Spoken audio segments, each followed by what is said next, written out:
శ్రీ గణేశాయ నమః. శ్రీ సరస్వత్యై నమః. శ్రీ గురుభ్యో నమః. భక్తులరా, వ్యాసపూర్వక్త మహాభారత ఇతిహాసం యథాతథంగా చెప్పుకున్నాం. ప్రతి శ్లోకం దాని అర్థం. ఇందులో భాగంగా నేనటి వరకు మనం ఆది సభ అరణ్య విరాట ఉద్యోగ భీష్మ ద్రోణ కర్ణ శల్య సౌప్తిక స్త్రీ పర్వాలనే 11 పర్వాలు పూర్తి చేసాం. 12వదైన శాంతి పర్వంలో కూడా మనం 250 అధ్యాయాలు పూర్తి చేశాం నిన్నటి వరకు. ఈ రోజున 251వ అధ్యాయాన్ని ప్రారంభం చేద్దాం. ప్రారంభించే ముందు వ్యాస భగవాను ప్రార్థన చేసుకుందాం. వ్యాసాయ విష్ణు రూపాయ వ్యాస రూపాయ విష్ణవే నమో వై బ్రహ్మనిధయే వాసిష్ఠాయ నమో నమః. నారాయణం నమస్కృత్య నరం చైవ నరోత్తమం దేవీం సరస్వతిం వ్యాసం తతో జయముదీరయేత్.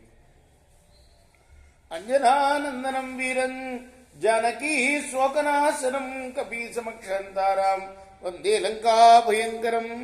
సదా నింబవృక్షస్య మూలాధివాసాత్ సుధాశ్రావిణం తిక్తమప్యప్రియంతం తరుం కల్పవృక్షాదికం సాధయంతం. నమామీశ్వరం సద్గురుం సాయినాథం. సమర్థద్గురు సాయినాథ్ మహారాజ్ కీ జై. వ్యాస ఉవాచ గంధాన్ రసాన్ అరురుంధ్యాత్ సుఖం వా నాలంకారాంశాప్నుయాత్తస్య తస్య మానం చ కీర్తిం చ యశశ్చ వేచ్ఛాత్ స వై ప్రచారః పశ్యతో బ్రాహ్మణస్య. వ్యాసుల వారు తన పుత్రుడైన శుకులతోటి సుఖయోగితోటి చెప్తున్నాడు. సాధకుడు గంధాల్ని రసాల్ని సేవించరాదు. అలానే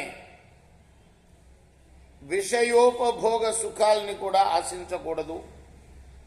రకరకాల ఆభరణాలని ధరించాలన్న మనసు ఉండకూడదు, మనసు పడకూడదు.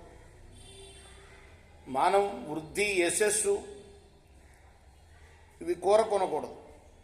అంటే ఒకళ్ళు నన్ను పెద్దగా గౌరవించాలి, నేను వృద్ధి పొందాలి, నాకు యశస్సు రావాలి, ఇవన్నీ కూడా ఆశించకూడదు. ఎవరు? సాధకుడు. పరబ్రహ్మాన్ని అంటే మోక్షాన్ని సాధించుకోవాలన్న సాధకుడు ఇవి చేయకూడదు. మరి ఇదే బ్రాహ్మణుడి నడవడి కూడా ఇలానే ఉండాలి. సర్వాణ్యేదానధీత శుశ్రూషుర్బ్రహ్మచర్యవాన్ రుచో యజోంశ సమాని నేన నస వై ద్విజ. బ్రహ్మచర్యాన్ని పాటిస్తూ గురు శుశ్రూష చేస్తూ, అంటే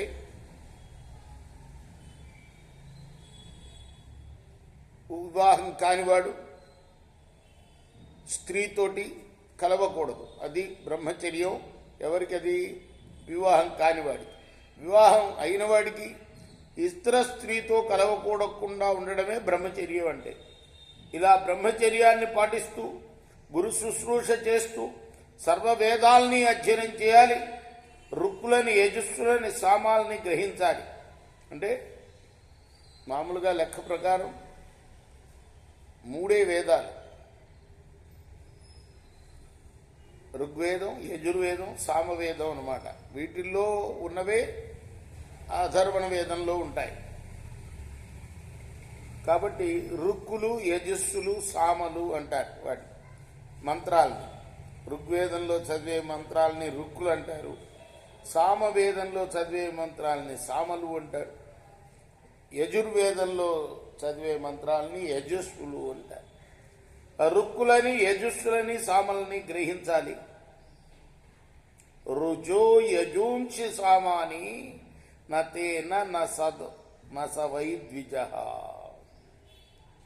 అలా చేసిన వాణ్ణే ద్విజుడు అంటారు బ్రాహ్మణుడు.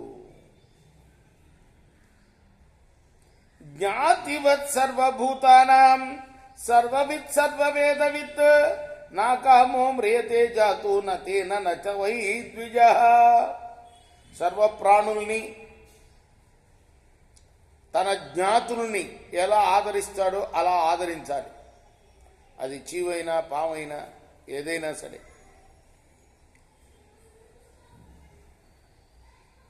అలానే తెలియదగినవన్నీ తెలుసుకోవాలి, సర్వవేదాలు గ్రహించాలి, కోరికలకు దూరంగా ఉండాలి.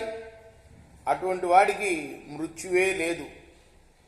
ఈ లక్షణాలు ఉన్నవాడే నిజమైన బ్రాహ్మణుడు. ఇష్టిశ్చ వివిధ ప్రాప్య క్రతుంశ్చైవాప్తదక్షణాన్ ప్రాప్నోతి నైవ బ్రాహ్మణ్యం అవిధానాత్ కథంచన. ఎన్ని యజ్ఞాలు చేసినా, యజ్ఞాల్లో భూరి దక్షిణలు ఇచ్చినా జ్ఞానం లేనివాడు ఏ రీతిగానూ బ్రాహ్మణత్వాన్ని పొందజాలడు. యథాచాయన్ నబిభేత భబితేతి నబిభేతి యథాచాస్మన్ నబిభ్యతి యథా నేచ్చతి నద్వేష్టి బ్రహ్మ సంపత్యత తదా. బ్రహ్మ సంపత్యతే తదా. తాను దేనికి భయపడకూడదు చెప్తారు భగవద్గీతలో కూడా. దైవాసుర సంపద్విభాగ యోగం అని ఉంది 16వ అధ్యాయం. మొట్టమొదట ప్రారంభించేదే అభయం సత్వ సంశుద్ధి అని. దైవీ లక్షణాలు ఏమిటయ్యా అంటే ముట్టదు భయపడకుండా ఉండడం. తాను దేనికి భయపడకూడదు, తనను చూసి ఎవరు కూడా భయపడకూడదు, దేనిని కోరకూడదు, దేన్ని ద్వేషించకూడదు. అప్పుడే బ్రాహ్మణుడికి బ్రహ్మభావం కలుగుతుంది. యథా న కృతే భావం సర్వభూతేషు పాపకం కర్మణా మనసా వాచ బ్రహ్మ సంపత్యతే తదా. సర్వప్రాణుల మీద మనసా వాచ కర్మణ పాపభావనలు లేనప్పుడే బ్రహ్మభావం సిద్ధిస్తుంది. కామబంధనమే వైకం నాణ్యదస్తిహ బంధనం కామబంధన ముక్తో హి బ్రహ్మభూయాయ కల్పతే. లోకంలో కోరిక అనేదే బంధం, మరొక బంధం లేదు, కోరికనే బంధం. కామబంధన ముక్తుడైతే, కామం అంటే సంస్కృతంలో కోరికని, ఈ కోరిక నుండి ముక్తుడైతే బ్రహ్మభావాన్ని పొందడానికి సమర్థుడవుతాడు. కామతో ముచ్యమానస్తు ధూమ్రాభ్రాతివ చంద్రమా విరజా కాలమాకాంక్షాన్ ధీరో ధైర్యేన వర్తతే. మేఘం ఏ విధంగా అయితే, మేఘం నుంచి ఏ విధంగా అయితే చంద్రుడు బయటపడుతూ ఉంటాడో అలా కోరికల నుండి బయటపడిన వాడు నిర్మలుడై ధైర్యంగా కాలాని కోసం నిరీక్షిస్తాడు. అపూర్యమాణమచల ప్రతిష్టం సముద్రమాప ప్రవిశంతి తత్కామాయాం ప్రవిశంతి సర్వే సశాంతిమాప్నోతి నా కామ కామ. వ్యాసుడే కాబట్టి భగవద్గీత కూడా భారతం మధ్యలో రాశాడు, గ్రంథస్థం చేశాడు. అదే శ్లోకం యథాతథంగా ఇక్కడ పెట్టాడు. ఈ శాంతి పర్వంలో కూడా సముద్రం నింపబడుతూనే ఉంటుంది, నిశ్చలంగా ఉంటుంది. జలం దానిలో చేరినా ఆ సముద్రం కదలదు. అదే రీతిగా భోగాలు తనలో ప్రవేశించినా నిర్వికారంగా ఉండగలగ స్థితప్రజ్ఞుడే కోరికలకు దూరమై శాంతిని పొందుతాడు. స కామకాంతో నతు కామకామ సవై కామాత్ స్వర్గముపైతి దేహి. భోగాలే స్థితప్రజ్ఞని కోరుకుంటాయి, కానీ స్థితప్రజ్ఞుడు భోగాలను కోరుకోడు. కామభోగాలను కోరుకునేవాడు తత్వరంగా స్వర్గానికి చేరుతాడు. వేదస్యోపనిషత్ సత్యం సత్యం సత్యస్యోపనిషద్ధమ దమస్యోపనిషద్ధానా దానస్యో స నితప. వేదం యొక్క సారం ఏమిటయ్యా అంటే సత్యవదనం, సత్యం వద ధర్మం చర, ఇది వేదవాక్యం. కాబట్టి సత్యమే పలకాలి. సత్యం యొక్క సారమే దమం, దమం యొక్క సారం దానం, దానం యొక్క సారం తపస్సు సుమా. తపస్సోపనిషత్ త్యాగ, త్యాగస్యోపనిషత్ సుఖం, సుఖస్యోపనిషత్ స్వర్గ, స్వర్గస్యోపనిషత్. తపస్సారం త్యాగం, త్యాగసారం సుఖం, సుఖసారం స్వర్గం, స్వర్గసారం శాంతి. కైదనం శోకమనస్సు సంతాపం తృష్ణయా సహా. సత్వం ఇచ్చేసి సంతోష శాంతి అక్షరం ఉత్తమం. మనిషి సంతోషంగా ఉండి శాంతికి ఉత్తమోపాయమైన సత్వగుణాన్ని సొంతం చేసుకునే ప్రయత్నం చేయాలి. సత్వగుణం మనస్సులోని తృష్ణ, శోక, సంతాపాలని పచనం చేసేస్తుంది. విశోకో నిర్మమ శాంత ప్రసన్నాత్మమిత్ర షడ్భిర్లక్షణవానేతై సమగ్ర పునరేష్యతి. శోకరహితుడు, మమతారహితుడు, శాంతుడు, ప్రసన్న హృదయుడు, మాత్సర్యహీనుడు, సంతోషి, ఈ 6 లక్షణాలు గల మనిషి పూర్తిగా జ్ఞానతృప్తుడై మోక్షాన్ని పొందుతాడు. షడ్భి సత్వగుణోపేతై ప్రాజ్ఞైరధిగతం త్రిభి ఏ విదు ప్రేత్యచాత్మానాం ఇహస్తం తం గుణం విదు. దేహాభిమాన విముక్తుడై సత్వప్రధానాలైన సత్య, దమ, దాన, తపశ్చాగ, శమ గుణాలతో శ్రవణ, మనన, నిధి, ధ్యాసన రూపాలైన సాధనలతో పొందదగిన ఆత్మని శరీరం ఉన్నప్పుడే గ్రహించగలవాడు పరమశాంతిని పొందుతాడు.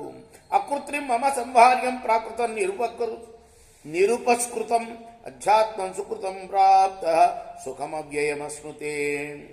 ఉత్పత్తి వినాశరహితము, స్వభావ సిద్ధము, సంస్కార శూన్యము అయిన శరీరంలో నిలిచి సుకృతమని వ్యవహరింపబడే బ్రహ్మ పదార్థాన్ని పొందినవాడు అక్షయ సుఖాలను అనుభవించగలుగుతాడు. నిష్ప్రచారం మనః కృత్వా ప్రతిష్టాప్యత సర్వశః యామయం లభతే తుష్టిం సానశక్య ఆత్మనోవ్యధ. మనస్సును ప్రసరించకుండా ఆపి, అంటే దాని ఇష్టం వచ్చినట్టు అది తిరగకుండా దాన్ని ఆపి సంపూర్ణంగా ఆత్మయందే ఆ మనస్సును నిలిపిన వాడు పొందే సంతోషాన్ని, సుఖాన్ని మరే ఉపాయం ద్వారా కూడా పొందే అవకాశం లేదు. ఏన తృప్త్యభుంజానః ఏన తృప్త్య విత్తనవాన్ ఏనాస్నేహో బలం దత్తే యస్తం వేద సవేదవిత్.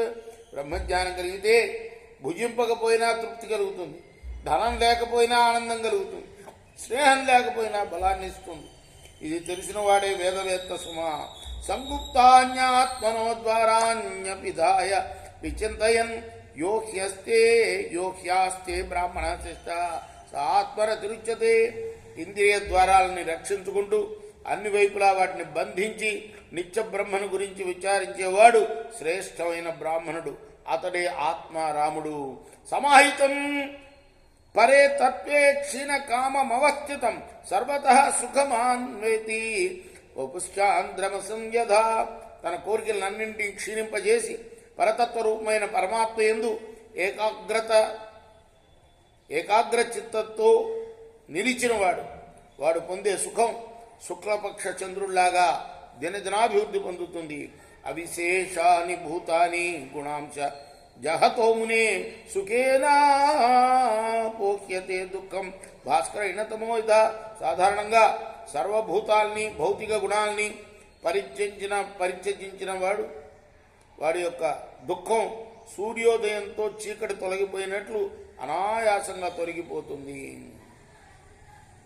తమతిక్రాంత కర్మాణమతిక్రాంత గుణక్షయం బ్రాహ్మణం విషయాశ్లిష్టం జరామృత్యు న విందిత. గుణాల ఐశ్వర్యాన్ని, కర్మల్ని పరిత్యజించి విషయవాసనలకు దూరమైన బ్రహ్మవేత్తను జరామరణాలు సమీపించవు. స యదా సర్వతో ముక్త సమః పర్యవతిష్టతే ఇంద్రియాణి ఇంద్రియార్థాంశ శరీరస్థోతి వర్తతే. సర్వబంధ విముక్తుడై సమత్వంలో నిలిచినవాడు తాను శరీరంలో ఉన్న ఇంద్రియాలను, ఇంద్రియార్థాలని అతిక్రమించగలడు. కారణం పరమం ప్రాప్య అతిక్రాంతస్య కార్యతాం పునరావర్తనం నాస్తి సంప్రాప్తస్య పరం పదం. ఈ రీతిగా పరమకారణ స్వరూపుడైన పరబ్రహ్మను పొంది కార్యరూపమైన ప్రకృతిని అతిక్రమించిన వాడు పరమపదాన్ని పొందుతాడు. ఆ జ్ఞానికి మళ్ళీ ముక్తే గాని పునర్జన్మ అంటూ ఉండదు. ఇది శ్రీ మహాభారతి శాంతి పర్వణి మోక్షధర్మ పర్వణి సుఖానుప్రశ్నే 150 ఇది మహాభారత ఇతిహాసంలోని శాంతి పర్వంలోని 251వ అధ్యాయం. రేపు 252వ అధ్యాయాన్ని ప్రారంభం చేద్దాం. కృష్ణార్పణమస్తు. సాయి కృష్ణార్పణమస్తు. స్వస్తి ప్రజాభ్య పరిపాలయంతాం న్యాయేన మార్గేణ మహిమహీస్యా. గో బ్రాహ్మణేభ్య శుభమస్తు నిత్యం. లోకాః సమస్తాః సుఖినో భవంతు. కృష్ణార్పణమస్తు. సాయి కృష్ణార్పణం.